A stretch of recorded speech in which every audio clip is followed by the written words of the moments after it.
One of the questions we're often asked is, what is the difference between a murder mystery party and a case file game? Now, both of these are called murder mystery games, and this confuses everybody. Now, they are both murder mystery games, but they both run in different ways and they both operate in totally different ways. And they are both great for different things. So what is the difference between them, and why would you pick one versus the other? So let's talk about the case file mystery first. So this is our latest case file mystery out. We've been running case file mysteries since 2017, but unlike a lot of the other case file mysteries you see online, ours are very in-depth, very detailed, very immersive, very complicated. Now this comes from the fact that I like narrative fiction and basically I write books.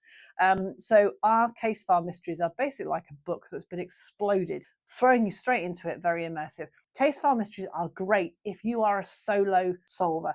So if you like to solve by yourself, this could be because you're a Billy No Mates, but it's much more likely that the friends you have don't like solving murder mysteries. So you end up solving things by yourself. If you're really good at puzzles, you like logic, you like that kind of reading things through, trying to work out what happened when, then case file mysteries are great for you. They don't require a lot of interaction. Some case file mysteries need internet access. Some case file mysteries need you to be a little bit more intuitive with things. Some are more sort of puzzle solving experiences. Some are more narrative solving experiences. They're all quite different. This is always often the problem with case file mysteries, that you go to a case file mystery and you think it's going to be the same as the last one. What I would say is keep an eye on the manufacturers you like. Every manufacturer creates games differently.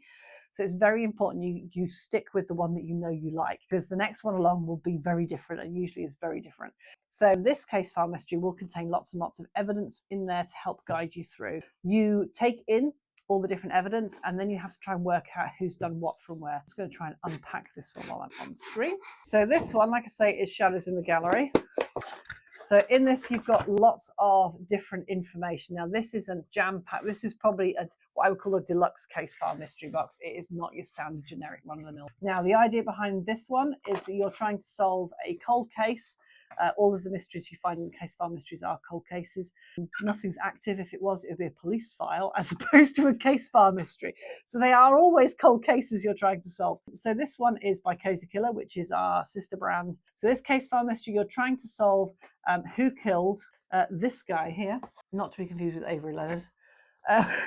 This Leonard Avery, he's been found in a house with a mysterious painting which was looted during the Second World War by the Nazi Party and has been hidden with him in a house. And you've got to try and work out who killed him and when and how. And there's all sorts of different things in here. There's all the information that was found with the body. So that comes in one set of envelopes. And there is all the information that was found. Ignore the dots on here. We were solving this earlier, so we've got it all up on the board. And then this was obtained in the Army Archives. So your information from the Army Archives, information from what was found in the body, ignore the words, that's us writing on it. And everything in there is things you need to solve the case, including field service pocket manuals. Now this case, unlike some of the other cases you'll find, this one does actually have puzzles in there as well. So it has got a little shorthand way of, if it's just got puzzles to solve, it's got a little dot like that. If it's got puzzles related to the murder mystery to solve, the clues related to solve, you'll have that with the little lines on the bottom. So we've got some kind of signposting so you know where things are. This is a really great case file mystery. Now, if you are solving by yourself, or maybe with two people for date night, or you've just got a team of friends who enjoy solving case files, I would say it works best probably 1 to 3 people. It does go back together. So the difference with this one works really well for 1 to 3 players, 4 players maybe. This one will work much better for 6 and up. This is an interactive party game, so very different to case files. One of you is the murderer and you've got to try and work out who. Now with murder mystery games like this one, still called a murder mystery game, but these will always say they're party games. They're designed for 6+ players. This one actually goes all the way up to 20 players, and then we do a large group version. So if you've got a big amount of people, that's a really bad way of saying it. If you're a large group of people, you can then play this game as well, but it would just be the large group script version. Now, these are very different in terms of the contents. So unlike the other one that had evidence, this one has information that you need to play the game. So you've got a full set of instructions on how to play, and you also have ideas for theming, because remember, it's a party game. So you're going to get into character, you're going to get dressed up, you're going to dress up the house. So because it's a party game, you have invitations that you invite people. So with the case file mystery, no invitations, because it's not that kind of a game. With this one, you're getting people to come in character. They're going to arrive dressed to character, so you have invitations to invite them to your house. And then on the day, you will give them their character booklets, and that explains what they know about their character and explains how they're going to play. So the questions they're going to ask, answers they're going to give to specific questions. Now, murder mystery parties like this one have a set solution. All of them do, actually. Casefile Mysteries always have a set solution as well. This one will have a set solution, and one of you will be the murderer at the end of the party. So everything in here is related to party gaming. Now, the difference between this one and the other one is this one, I would say, is more fun for large groups. If you were going to get together and have a Christmas party in your office and you have more than 4 people, one of these.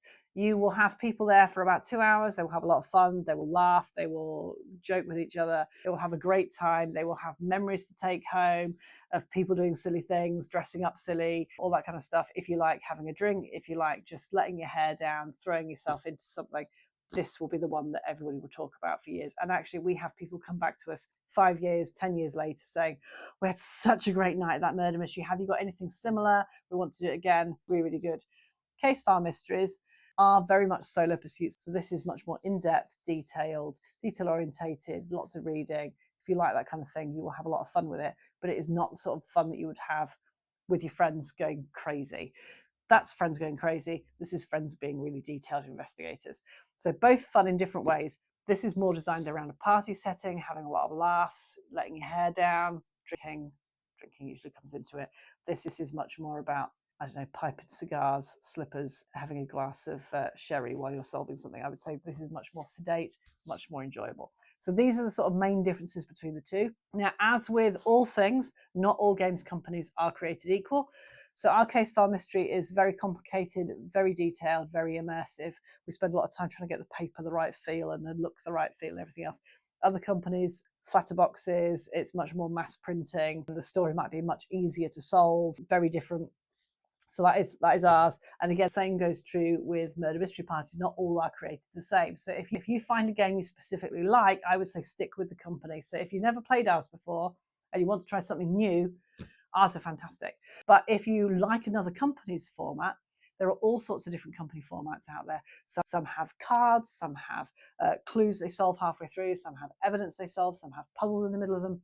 If you like that format, stick with the company you know. If you're not 100% sure about it, by all means, try us out. I really like our games. We've got a lot of people who come back to us time and time again going, we tried somebody else's, we hated it. We've come back for one of yours. Ours are more expensive because they're written by a crime writer who knows what they're talking about. So ours are properly plotted so you can work out who's done it at the end. So it's a satisfying solve at the end because you've seen the evidence as it goes through, so you know why people were eliminated and why the person who is the murderer is the murderer. So these are much more enjoyable if you enjoy the investigative side of things. I'm trying to think if there's anything else that you need to know about case files versus mysteries. I think you have I covered just about everything? I think you covered just about everything. Oh, a lot.